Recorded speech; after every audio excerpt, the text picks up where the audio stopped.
بسم اللہ الرحمن الرحیم الرحمن علم القرآن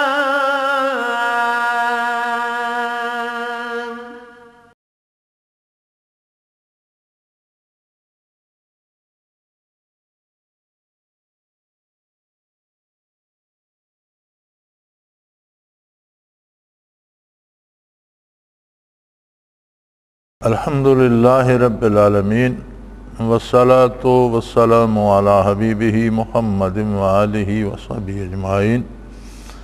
اعوذ باللہ من الشیطان الرجیم، بسم اللہ الرحمن الرحیم۔ یسألونک عن الانفال قل الانفال للہ والرسول فاتقوا اللہ واصلحوا ذات بینکم وَأَطِیعُوا اللَّهَ وَرَسُولَهُ إِن كُنتُم مُّؤْمِنِينَ۔ إِنَّمَا الْمُؤْمِنُونَ الَّذِينَ إِذَا ذُكِرَ اللَّهُ وَجِلَتْ قُلُوبُهُمْ إِذَا تُلِيَتْ عَلَيْهِمْ آيَاتُهُ زَادَتْهُمْ إِيمَانًا وَعَلَىٰ رَبِّهِمْ يَتَوَكَّلُونَ۔ الَّذِينَ يُقِيمُونَ الصَّلَاةَ وَمِمَّا رَزَقْنَاهُمْ يُنْفِقُونَ أُولَٰئِكَ هُمُ الْمُؤْمِنُونَ حَقًّا لَهُمْ دَرَجَاتٌ عِندَ رَبِّهِمْ وَمَغْفِرَةٌ وَرِزْقٌ كَرِيمٌ۔ اللہم سبحانک لا علم لنا الا ما علمتنا انک انت العلیم الحکیم۔ مولائی صلی وسلم دائما ابدا علی حبیبک خیر الخلق کلہم۔ سورہ انفال شروع ہوتی ہے، یہ ان صورتوں میں سے ہے جو مدینہ منورہ میں نازل ہوئیں۔ مکی اور مدنی صورتوں میں ایک بنیادی فرق یہ ہے کہ مکہ مکرمہ میں جو صورتیں نازل ہوئیں ان میں زیادہ بات ایمان پر اور اعتقادات پر کی گئی ہے۔ جو صورتیں مدینہ منورہ میں نازل ہوئیں ان میں زیادہ تر احکام ارشاد فرمائی ہے۔ تو یہ مدنی صورتوں میں سے ہے۔ فرمایا یسألونک عن الانفال، انفال منافع انعام کہہ لیجئے، جو چیز بغیر کاوش کے مل جائے اسے بھی انفال کہتے ہیں۔ وہ غنیمتیں جہاں جنگ نہیں ہوئی، کفار نے کچھ مال دے کر صلح کر لی یا کفار میدان چھوڑ کر اور اپنا مال چھوڑ کر بھاگ گئے، جنگ نہیں ہوئی اور وہ مسلمانوں کے ہاتھ آیا، اسے بھی انفال کہتے ہیں کہ وہ بطور انعام اللہ کی طرف سے مل گیا۔ ویسے سارے مال غنیمت کو بھی انفال کہا جاتا ہے، اس لیے کہ حضور اکرم صلی اللہ علیہ وآلہ وسلم سے پہلے آدم علیہ نبینا علیہ الصلاۃ والسلام سے لے کر حضور اکرم صلی اللہ علیہ وآلہ وسلم تک مال غنیمت کسی امت پر حلال نہیں تھا۔ جہاد ہوتا، کفار کو شکست ہوتی، جو مال ہاتھ آتا اسے میدان میں ڈھیر کر دیا جاتا اور آسمان سے آگ آتی، بجلی کی طرح کوئی چیز آتی اور اسے جلا کر راکھ کر دیتی، اور یہ اس کی قبولیت کی دلیل ہوتی تھی۔ اور اگر کبھی کسی جہاد میں پہلی امتوں میں اس طرح مال رکھا جاتا اور وہ جلتا نہیں تو بھی اسے کوئی ہاتھ نہیں لگاتا تھا، وہ سمجھتے تھے کہ اس جہاد میں کوئی قصور ہوا ہے یا اس مال میں کوئی نحوست ہے کہ اللہ نے قبول نہیں فرمایا، تو پھر بھی اسے کوئی ہاتھ نہیں لگاتا تھا، وہ پڑا پڑا ہی گل سڑ جاتا تھا۔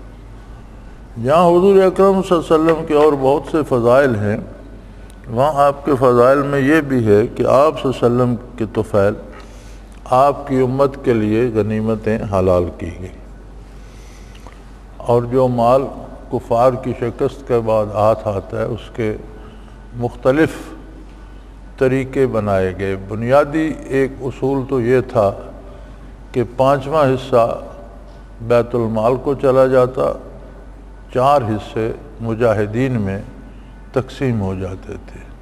اور اس میں بھی پھر یہ قانون تھا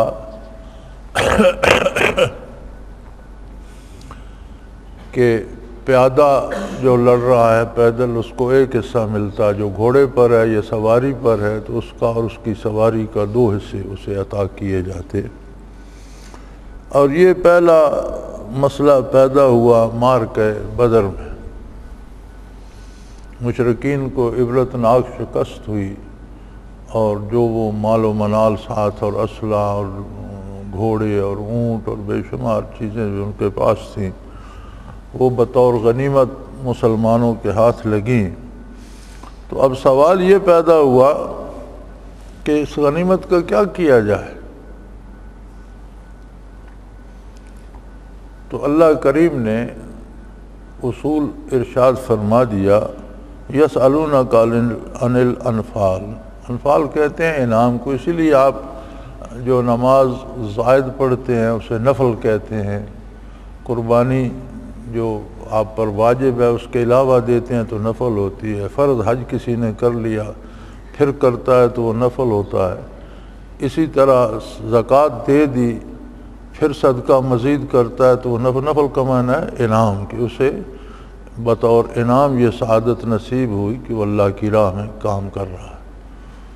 تو نماز جو ہم فرائض سنت کے بعد پڑھتے ہیں اسے نفل کہتے ہیں، وہ نفل سے مراد انعام ہے کہ اللہ نے توفیق دی اور مزید انعام حاصل کر رہا ہے۔ تو آپ سے سوال کرتے ہیں کہ جو مال بغیر جنگ کے حاصل ہو جائے، جہاں جنگ نہ کرنی پڑے اور جو مل جائے، اس کا کیا ہوگا؟ جو جنگ سے حاصل ہوتا ہے اس کا تو ایک اصول بن گیا کہ 5واں حصہ بیت المال کو جائے گا، 4 حصے مجاہدین میں تقسیم ہوں گے۔ دوسرا طریقہ یہ تھا کہ یہ ارشاد فرما دیا جاتا کہ جو جس کافر کو قتل کرے گا اس کافر کا مال جو ہوگا یا اسلحہ جو ہوگا، زرہ ہوگی، خود ہوگا، تلوار ہوگی، گھوڑا ہوگا، وہ اس کا ہوگا جس نے اسے قتل کیا۔ یہ دوسرا طریقہ تھا، تو مال اس طرح تقسیم ہو جاتا تھا۔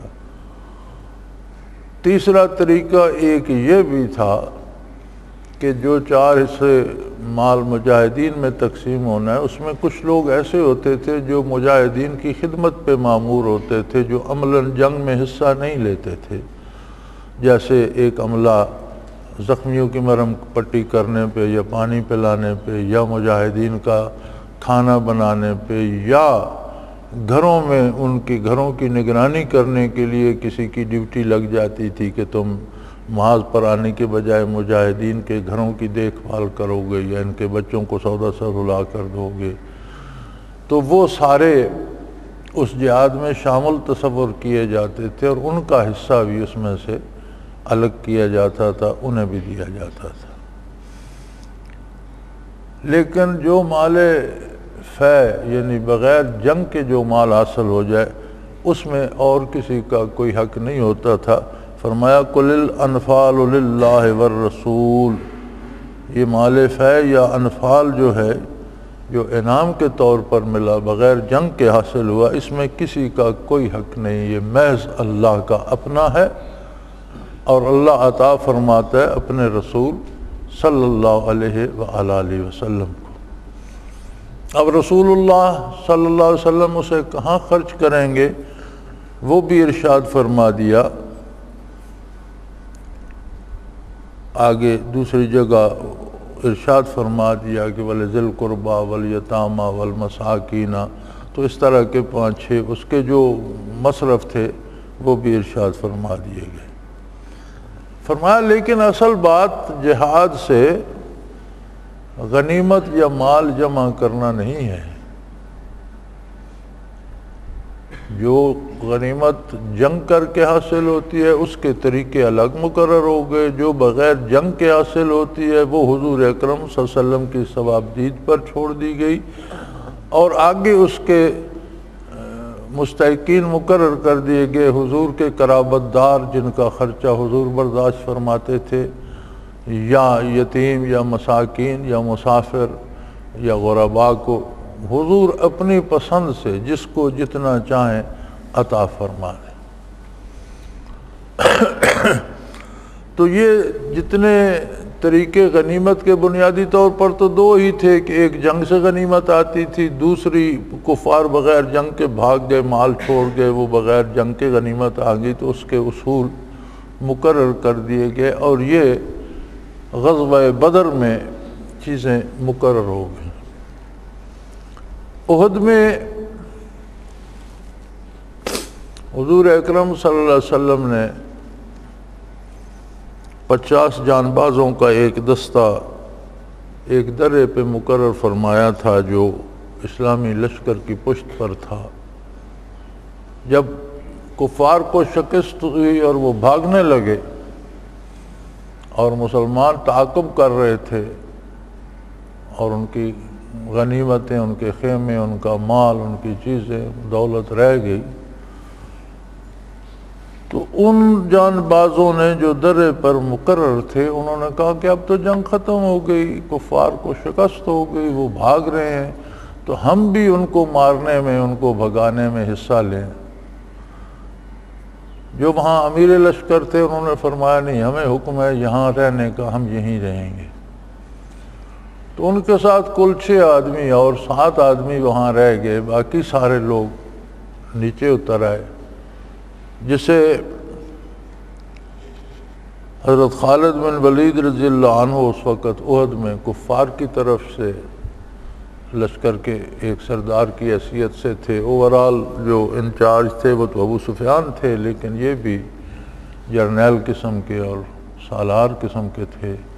انہوں نے دیکھا تو انہوں نے اندازہ لایا کہ درہ خالی ہو گیا، 7 بندے رہ گئے، ہم گھوڑ سوار لے کر پیچھے سے چڑھ کر درے سے حملہ کر سکتے ہیں۔ چنانچہ انہوں نے ایسا ہی کیا، وہ 7 وہاں شہید ہو گئے اور مسلمانوں پر پشت سے حملہ ہو گیا، جس میں بہت سے صحابہ کبار شہید ہوئے، طوفان مچ گیا، کسی نے شور کر دیا، حضور صلی اللہ علیہ وسلم بھی شہید ہو گئے، بلکہ مفسرین لکھتے ہیں شیطان نے نعرہ لگایا تھا ان محمدًا قد قتل صلی اللہ علیہ وسلم، کہ حضور شہید کر دیے گئے۔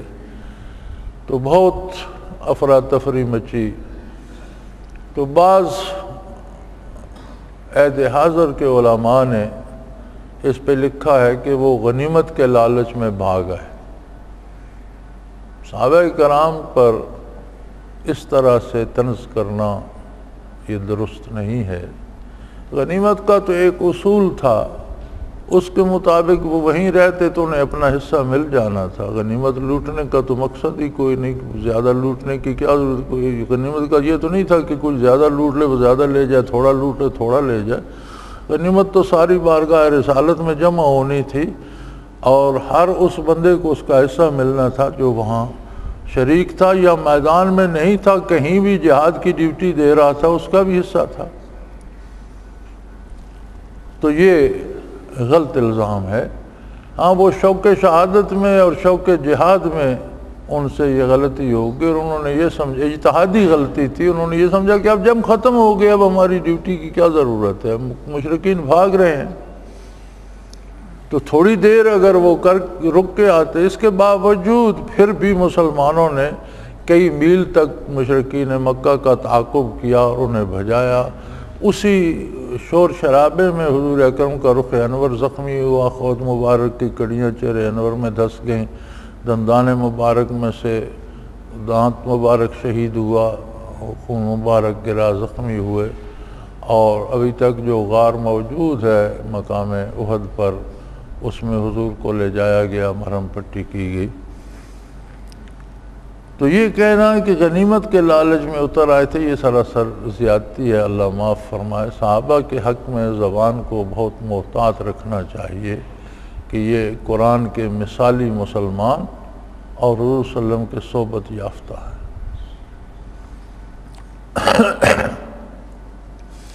لیکن ارشاد باری ہے فاتقوا اللہ واصلحوا ذات بینکم، غنیمت کی طرف توجہ کرنے کی بجائے یا غنیمت میں سے مجھے کیا ملتا ہے یہ سوچنے کی بجائے فاتقوا اللہ، عظمت الہی کا احساس و ادراک کرو، جس کی خاطر تم جان لے کر میدان میں آئے ہو، جس کے کلمہ حق کو غالب کرنے کے لیے تم لڑ رہے ہو، اس کی طرف متوجہ رہو کہ وہ تمہاری یہ کاوش، یہ محنت قبول فرمائے۔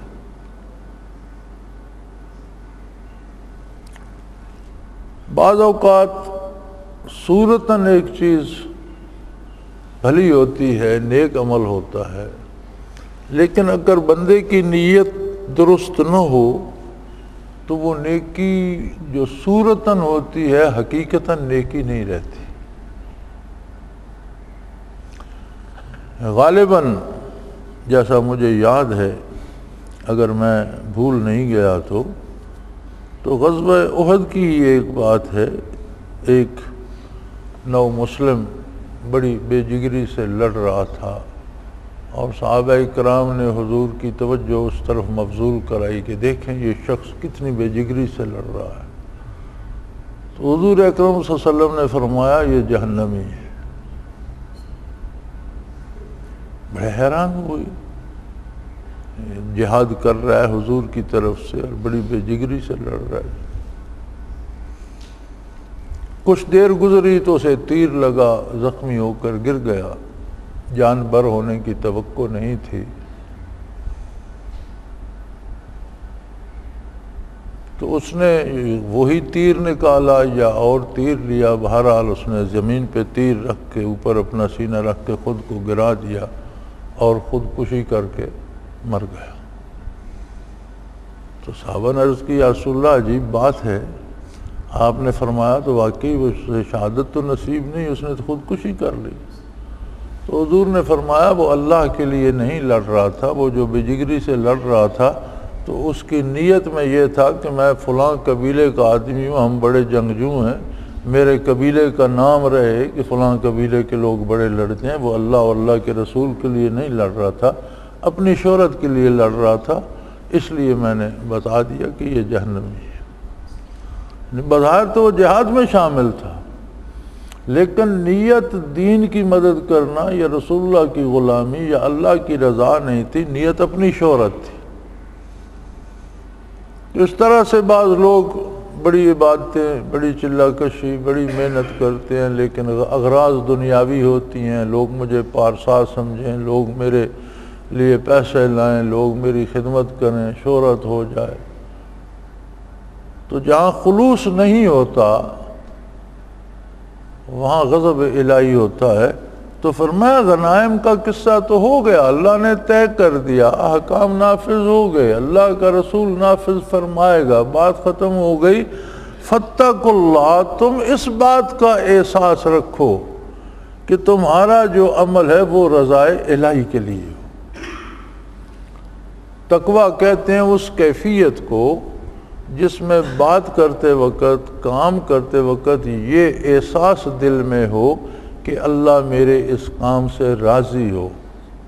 جب یہ احساس ہوگا تو وہ کام اللہ کے حکم کے مطابق ہوگا، نبی کریم صلی اللہ علیہ وسلم کے بتائے ہوئے طریقے اور سنت کے مطابق ہوگا۔ تو یہی تقویٰ ہے۔ تو فرمایا جہاد کرو یا عبادت کرو یا کاروبار کرو یا تجارت، زندگی کا کوئی کام بھی کرو، بنیادی طور پر فاتقوا اللہ، اللہ جل شانہ کی عظمت کا احساس دل میں رکھو۔ وَأَصْلِحُوا ذَاتَ بَيْنِكُمْ، اور تمہارے جو آپس کے معاملات ہیں ان کی اصلاح کرو، ان میں کھڑے رہو، ایک دوسرے کو دھوکہ نہ دو، ایک دوسرے کا مال لوٹنے کی کوشش نہ کرو، ایک دوسرے سے ناجائز فائدہ اٹھانے کی کوشش نہ کرو، ایک دوسرے سے ناجائز سفارشیں نہ کراؤ، ایک دوسرے کی آبرو کی طرف میلی نظر سے نہ دیکھو۔ اصلحوا ذات بینکم، آپس کے معاملات کی اصلاح کرو۔ جس کام کا اللہ نے فیصلہ کر دیا اور اس کا ذمہ دار اس نے اپنے حبیب صلی اللہ علیہ وسلم کو بنایا، اس کی فکر تمہیں کیوں ہے؟ غنیمت کا حصول اور اس کی تقسیم منصب رسالت ہے۔ حضور اکرم صلی اللہ علیہ وسلم نے سلیقہ بتا دیا کہ اس طرح تقسیم ہوگا۔ اب وہ آپ کی ذات والا صفات پر منحصر ہے۔ تو جو کام آپ کے کرنے کا نہیں، جو کام مجاہدین اور غازیان اسلام کے کرنے کا نہیں، آپ اس کی فکر نہ کرو، اس کی فکر کرو جو آپ کے کرنے کا کام ہے۔ ہمارے ہاں اللہ ہمیں معاف فرمائے اب یہ طریقہ الٹ گیا ہے، اور ہمارا رویہ یہ ہے کہ ہر بندہ دوسرے پہ تنقید کرنے کو تیار ہے کہ وہ صحیح نہیں کر رہا، یہ سوچنے کو کوئی بھی تیار نہیں کہ جو میں کر رہا ہوں کیا یہ ٹھیک ہے یا غلط ہے۔ اصول یہ ہے کہ پہلے اپنی خبر لو کہ میرے معاملات کیسے ہیں، میرے لوگوں سے تعلقات کیسے ہیں، میری ذمہ داریاں کیا ہیں، کیا میں وہ ادا کر رہا ہوں یا نہیں کر رہا، میرے فرائض کیا ہیں۔ پہلے فرائض ادا کرو، پھر اپنے حقوق کا مطالبہ کرو۔ ہمارے ہاں رویہ یہ ہو گیا کہ اپنا فرض ادا کوئی نہیں کرتا، حق کے مطالبے کے لیے جلوس نکالے جاتے ہیں۔ تو ایک بندے کا جو فریضہ ہوتا ہے وہ دوسرے کا حق ہوتا ہے۔ اگر سب لوگ اپنے فرائض ادا کریں تو سب کو ان کے حقوق مل سکتے ہیں، پہنچ سکتے ہیں۔ سو فرمایا فاتقوا اللہ واصلحوا ذات بینکم، اللہ سے ڈرو، عظمت الہی کا احساس رکھو اور آپس کے معاملات کی اصلاح کرو، درست کر لو۔ وَأَطِيعُوا اللَّهَ وَرَسُولَهُ إِن كُنتُم مُؤْمِنِينَ، اور اگر تم ایمان رکھتے ہو، جیسا کہ تمہارا دعویٰ ہے کہ ہم مومن ہیں، مسلمان ہیں، اگر تم واقعی ایمان رکھتے ہو تو پھر اللہ اور اللہ کے رسول کی اطاعت کے سوا تمہارے پاس کوئی راستہ۔ گویا جو اللہ اور اللہ کے حبیب صلی اللہ علیہ وسلم کی اطاعت سے نکل جاتا ہے اس کا ایمان مشکوک ہو جاتا ہے کہ اس میں ایمان ہے بھی کہ نہیں۔ ایمان لانا ایک دعویٰ ہے کہ میں مسلمان ہوں، میں مومن ہوں، میں ایمان لاتا ہوں۔ ہر دعوے کو گواہوں کی ضرورت ہوتی ہے۔ اعمال جو ہیں وہ گواہ ہیں۔ انسان جب عمل کرتا ہے تو اس کا کردار اس کے اس دعوے پہ گواہ ہے کہ یہ مومن ہے یا جھوٹ نہیں بولتا۔ کیوں نہیں بولتا؟ اللہ سے ڈرتا ہے، میں مومن ہوں۔ کسی کا مال ناجائز نہیں کھاتا۔ کیوں نہیں کھاتا؟ اس لیے کہ میں مومن ہوں اور اللہ کے حکم کی خلاف ورزی نہیں کرتا، کسی سے زیادتی نہیں کرتا۔ تو یہ جو اچھا کردار ہے یہ گواہ ہے اس کے مومن ہونے کا۔ فرائض وقت پر ادا کرتا ہے، نماز ادا کرتا ہے، روزہ رکھتا ہے، زکوٰۃ دیتا ہے، حج فرض ہو تو حج کا، فرائض دینی کا، دنیاوی امور میں سنت نبوی کا خیال رکھتا ہے، تو یہ اس کا کردار اس کے ایماندار ہونے پہ گواہ ہے۔ سو فرمایا اگر تم مومن ہو تو تمہارے پاس صرف ایک راستہ ہے، اللہ اور اللہ کے رسول کی اطاعت کا۔ دوسرا کوئی راستہ مومن کے لیے ہے ہی نہیں۔ کوئی زندگی گزارنے کا دوسرا طریقہ مومن کے پاس نہیں ہے، معاملات کرنے کا کوئی طریقہ مومن کے پاس نہیں ہے۔ ایک ہی طریقہ ہے کہ وہ اللہ و اللہ کے رسول کی اطاعت کریں۔ تو فرمایا ہر کوئی دعویٰ لیے پھرتا ہے ایمان کا، اور آج کا اس دور کا 15ویں صدی کا ایک مسلمان اٹھ کر ان صحابہ کبار پہ تنقید کرتا ہے جنہوں نے اسلام کی بنیاد رکھی۔ حضرت جی رحمت اللہ تعالی علیہ، اللہ آپ پر کروڑوں کروڑوں رحمت نازل فرمائے، اپنے مشاہدات بہت کم بیان فرمایا کرتے، بہت کم۔ آپ نے آپ کی پوری سوانح میں بھی بہت کم دیکھا ہوگا کہ کہیں حضرت نے اپنا مشاہدہ بیان فرمایا ہو۔ مزے کی بات ہے ساتھیوں سے فرماتے تھے، اچھا تم دیکھو، مراقبہ کر کے دیکھو فلاں کام کیسا ہے، فلاں بات ہے، خود نہیں۔ لیکن ایک مشاہدہ بیان فرمایا کرتے تھے، اس وقت ہم 4-5 ساتھی، پوری جماعت صرف 4-5 ساتھیوں پہ مشتمل تھی۔ تو ایک دن فرمانے لگے کہ میں نے 15-16 سال صرف لطائف کیے ہیں، اور پھر اس کے بعد حضرت نے سالک المجذوبی تک مراقبات کرا کے فارغ کر دیا، میں گھر آ گیا۔ تو گھر بھی فرماتے تھے گھنٹوں ذکر کیا کرتا تھا، تلاوت کیا کرتا تھا، کتابیں پڑھا کرتا تھا، کہیں آتا جاتا نہیں تھا، کسی سے ملتا ملاتا نہیں تھا۔ تو صوفی اعراض کی کوشش کرتے ہیں، لوگوں سے بچنے کی کوشش کرتے ہیں۔ فرماتے ہیں ایک دن میں نے دیکھا نبی کریم صلی اللہ علیہ وسلم جلوہ افروز ہیں، میں حاضر ہوں خدمت عالی میں، محفل مبارک لگی ہوئی ہے جس طرح بارگاہ رسالت میں ہوتی ہے۔ تو فرماتے ہیں حضور نے مجھے مخاطب نہیں فرمایا۔ یہ حضور کی عادت دار دنیا میں بھی تھی کہ کسی ایک فرد کو مخاطب فرما کر ارشاد نہیں فرماتے تھے، اگر اصلاح فرمانا مقصود ہوتی تو عمومی ارشاد فرماتے تھے کہ اس طرح کرنا چاہیے، اس طرح نہیں کرنا چاہیے۔ کہ حضور فرمانے لگے کہ یہ جو اسلام کی عمارت ہے اس میں پتھر نہیں لگے، اس میں میرے صحابہ کی ہڈیاں لگی، اور اس میں جو گارا لگا ہے وہ مٹی کا نہیں ہے، میرے صحابہ کا خون اور گوشت اس عمارت کا گارا بنا۔ اور آج لوگ ان کی شان میں گستاخی کرتے ہیں اور ان پر تنقید کرتے ہیں، اور ایسے بندے جنہیں اللہ نے علم دیا ہے اور اس کا دفاع کر سکتے ہیں وہ دفاع نہیں کرتے اور بیٹھے رہتے ہیں کہ مجھ پہ نحوست آئے گی، تو یہ تو کوئی بات نہیں، یہ تو صحیح نہیں ہے۔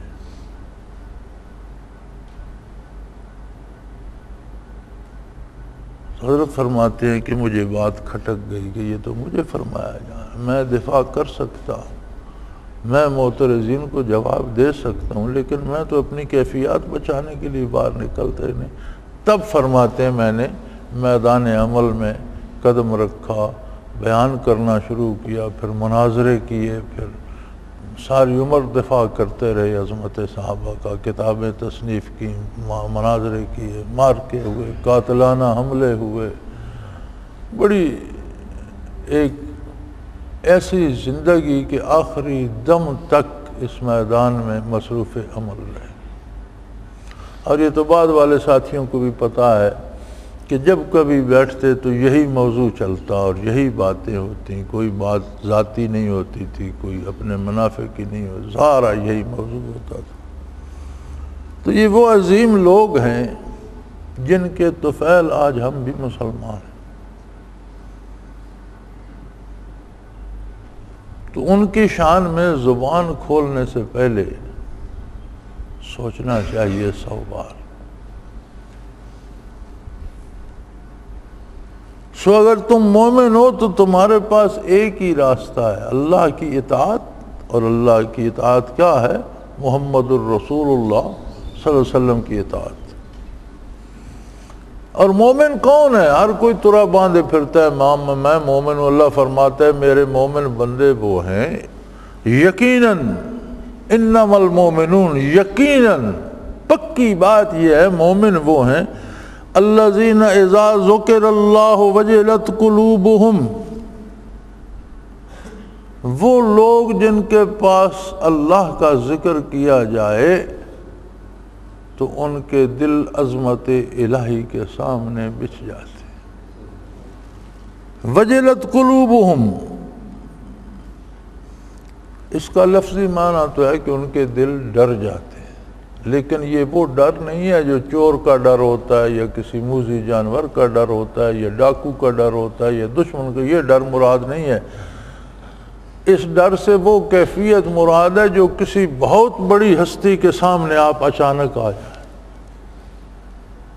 تو ایک کیفیت جو اس کی جلالت و عظمت یا اس کی ہیبت جو دل پہ طاری ہوتی ہے اس سے مراد ہے وجلت، وہ ڈر مراد ہے کہ جب ان کے سامنے اللہ کا ذکر کیا جاتا ہے تو عظمت الہی ان کے قلوب پہ چھا جاتی ہے۔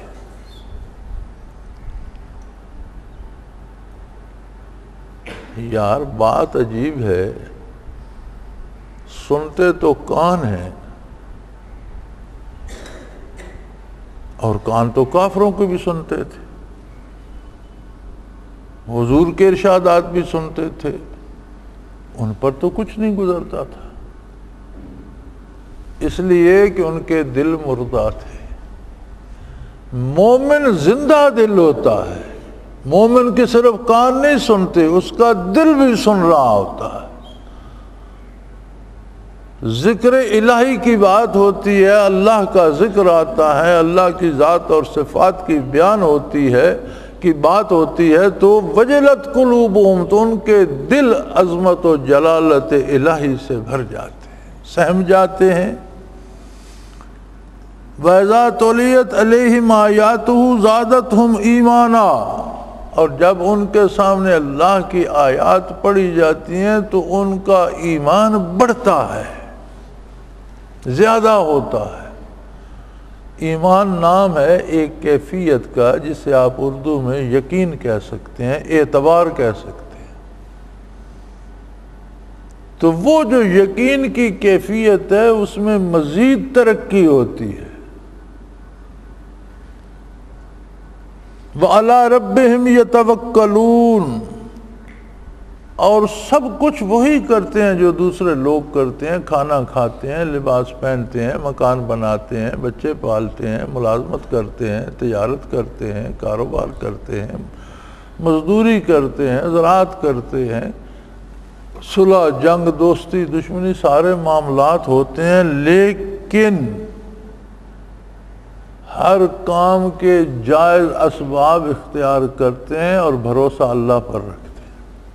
وَعَلَىٰ رَبِّهِمْ يَتَوَكَّلُونَ، اپنے پروردگار پر جس نے پیدا کیا، وجود دیا، حواس خمسہ دیے، بے شمار نعمتیں دیں، دل دیا، دماغ دیا، وہی سارے کام انجام دینے والا ہے جو ہمہ وقت رزق دے رہا ہے، زندگی کا ایک ایک لمحہ عطا فرما رہا ہے۔ فرمایا توکل کا معنی یہ بھی نہیں ہے کہ کام کار چھوڑ کے بیٹھ جائے اور کہو ہم نے توکل کر لیے، نہیں، توکل سے مراد یہ ہے کہ جو اسباب آپ کے بس میں ہیں آپ وہ پورے کریں، لیکن بھروسہ اسباب پر نہ ہو کہ میں نے سارے اسباب پورے کر دیے میرا کام ہو جائے گا، نہیں، اسباب پورے کرنا میری ذمہ داری تھی، اللہ قبول فرمائے، میں نے اپنا حق ادا کر دیا، اب کام کا ہونا نہ ہونا اس کی رضا پہ منحصر ہے، وہ کرے گا تو ہو جائے گا، اسے منظور نہیں ہے تو نہیں ہوگا۔ اور یہ زندگی کا بہت آسان ترین طریقہ ہے، اس میں کوئی تکلیف ہی نہیں ہوتی۔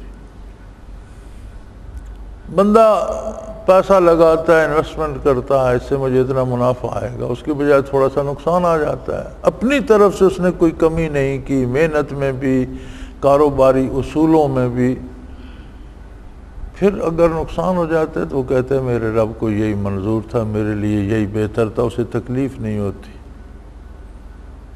منافع ہو جاتا ہے تو اس میں تکبر نہیں آتا، وہ کہتے ہیں اللہ نے مجھ پر انعام کر دیا، یہ اس کی مہربانی ہے۔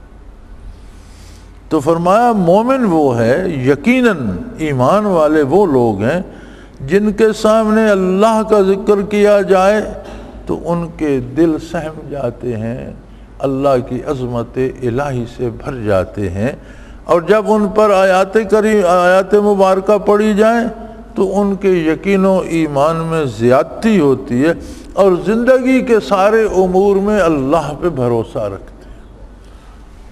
جب بھروسہ اللہ پہ ہے تو ناجائز ذریعہ اختیار کرنے کی کوئی ضرورت پیش آتی ہے؟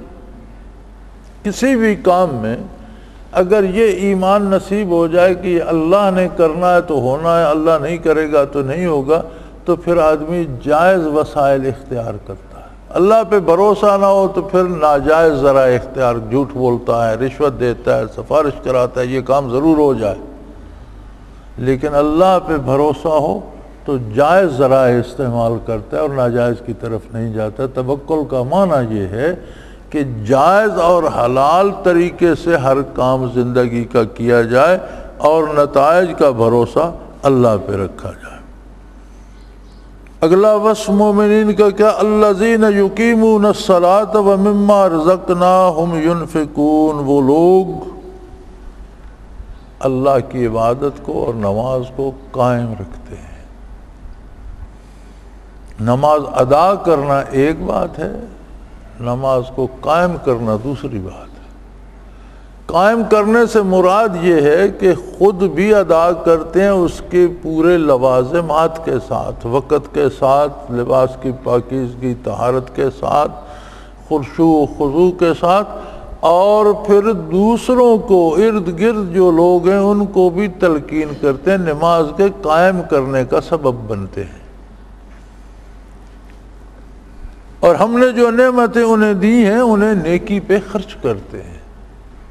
مال دیا ہے تو اس سے اللہ کی راہ میں خرچ کرتے ہیں، زکوٰۃ تو فرض ہے، زکوٰۃ ادا کرتے ہیں، نفلی صدقہ بھی دیتے ہیں۔ قوت اور طاقت دی ہے تو وہ غریب ماری پہ صرف نہیں کرتے بلکہ اللہ کی راہ میں نیکی پہ صرف کرتے ہیں۔ اقتدار دیا ہے تو لوگوں پر ظلم نہیں کرتے، اسے انصاف کرتے ہیں اور اللہ کی راہ میں خرچ کرتے ہیں۔ علم دیا ہے تو اسے دبا کر نہیں بیٹھ رہتے، اللہ کے یعنی ہر چیز، مال، دولت، علم، طاقت، اقتدار جو بھی ہے اسے اللہ کی راہ میں نیکی پہ خرچ کرتے ہیں۔ اولئک هم المؤمنون حقا، یہ ہیں پکے سچے ایمان والے۔ قرآن نے ہمارے سامنے ایک بڑا پوری دیوار جتنا آئینہ رکھ دیا ہے۔ یہ کیا ہے؟ یہ آیت مبارکہ ایک آئینہ ہے کہ اس میں دیکھ لو کہ تم مومن ہو یا نہیں ہو۔ اگر یہ صفات تم میں ہیں تو تم پکے اولئک هم المؤمنون حقا، حق سچ کے پکے صحیح مومن ہو۔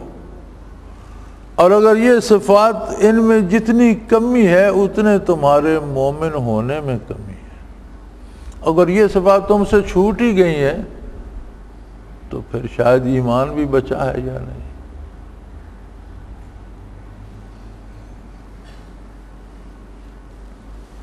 آسان سا طریقہ ہے اس کو سمجھنے کا۔ آج کل کے ہمارا جو شعبہ ہے صحت کا، میڈیکل کا، تو وہ ایک اب نئی تحقیقات آ گئی ہیں نا، تو یہ جی وائرل انفیکشن ہے تو یہ وائرس ہے اور اس سے بخار ہو گیا اور اس سے یہ تکلیف ہو گئی، وہ تو یہ وائرل انفیکشن ہے۔ اب بھائی اس کا علاج شروع ہو گیا۔ اب اگر وہ وائرس جسم میں رہتا ہے تو صحت ٹھیک نہیں ہو سکتی۔ آپ بے شک دوائیں کھاتے رہیں، کرتے رہیں، جب تک وہ وائرس ہے بیماری کا کوئی نہ کوئی اثر کہیں نہ کہیں نکلتا رہے گا، تو پہلے وہ وائرس ختم ہو تو بیماری ختم ہو جائے گی۔ یہی طریقے علاج ہے نا۔ فرمایا اسی طرح اگر ایمان اندر ہے تو اعضاء و جوارح سے ظاہر ہوتا رہے گا۔ اگر اندر ایمان ہے تو جو زبان سے بات نکلے گی وہ اس کی شہادت دے گی، نظر اٹھے گی تو وہ تمہارے مومن ہونے کی شہادت دے گی۔ اللہ کی عبادت کا وقت ہوگا تو کس خشوع و خضوع، کس پابندی سے کرتے ہو، تمہارے ایمان۔ اور اگر یہ آثار ختم ہو گئے، بخار ختم ہو گیا، تو سمجھو وائرس کوئی نہیں رہا اندر، کہ نہیں؟ اگر یہ آثار ختم ہو گئے تو سمجھو ایمان کوئی نہیں رہا۔ پھر تمہیں تلاش کرنا ہوگا کہ کہاں کمی ہے اور کیوں کمی ہے۔ اور جن میں یہ آثار جو قرآن کریم نے گنوائے ہیں موجود ہیں وہ پکے اور سچے ایمان والے ہیں۔ لہم درجات عند ربہم، ان کے پروردگار کی بارگاہ میں ان کے لیے بڑے بلند درجات۔ ومغفرۃ، انسان ہیں، نیک ہیں، مخلص ہیں، ذاکر ہیں، صاحب حال ہیں، پھر بھی انسان ہیں، ان سے کوتاہی، غلطی، سستی ہو سکتی ہے۔ اگر ان سے بھول چوک ہو گئی ہے تو ان کے لیے ان کی اللہ کی مغفرت اور بخشش موجود ہے۔ ورزق کریم، اور بے پناہ عزت کی روزی ان کی منتظر ہے، ان کے لیے موجود ہے۔ ان کو اعلیٰ جنتیں، اعلیٰ علیہ مقامات، اعلیٰ رزق، اعلیٰ لباس، ہر نعمت ان کے لیے موجود ہے۔ وہ جو مومن ہیں جن میں یہ اوصاف موجود ہیں اور جو اللہ کے بھروسے جیتے ہیں۔ وآخر دعوانا ان الحمدللہ رب العالمین۔ اللہ اللہ اللہ اللہ اللہ اللہ اللہ اللہ۔ حضرت امیر محمد اکرم آوان مد ذلہ العالی دارالعرفان منارہ ضلع چکوال میں سالہ سال سے قرآن و حدیث کے اوپر خطابات کر رہے ہیں اور سلسلہ نقشبندیہ اویسیہ کے مطابق لوگوں کو ذکر الہی کی تربیت دے رہے ہیں۔ وہ قرآن پاک کی تفسیر ترتیب وار بیان کر رہے ہیں۔ تفسیر قرآن کو وہ موجودہ ملکی اور بین الاقوامی حالات کے مطابق بیان کرتے ہیں۔ موٹر وے سے کلر کہار کے انٹرچینج سے نکلتے ہوئے کلر کہار کی جھیل سے ہوتے ہوئے میانی، بوچھال اور نورپور سے گزرتے ہوئے دارالعرفان منارہ پہنچ سکتے ہیں۔ حضرت امیر محمد اکرم آوان نے بچیوں اور بچوں کی دینی اور دنیاوی تعلیم کے لیے سقارہ اکیڈمی کے نام سے ایک درسگاہ بھی قائم کی ہے، جس کا افتتاح ملک پاکستان کے صدر جنرل محمد ضیاء الحق نے اپنے دست مبارک سے کیا تھا۔ وہ تمام احباب جو اسلام کی طلب رکھتے ہیں ان سے گزارش ہے کہ دارالعرفان منارہ ضلع چکوال میں امیر محمد اکرم آوان صاحب کے خطابات سے مستفید ہوں۔ وہ ہر جمعے کو نماز سے پہلے بیان فرماتے ہیں۔ ہر ماہ کی پہلی اتوار کو ماہانہ اجتماع ہوتا ہے جس میں آپ خصوصی خطاب فرماتے ہیں اور پاکستان کے چاروں صوبوں سے احباب اس اجتماع میں شرکت کرتے ہیں۔ اس کے علاوہ یہاں سال میں 2 مرکزی اجتماعات بھی ہوتے ہیں، ایک رمضان المبارک میں اعتکاف کا اجتماع اور دوسرا جولائی اور اگست میں 40 دن کا اجتماع ہوتا ہے جس میں روحانی تربیت کی جاتی ہے۔ اپنا خون سیماب دے کر اتنا ہم کر جائیں گے، نام آقا کا چمن میں پھر رقم کر جائیں گے۔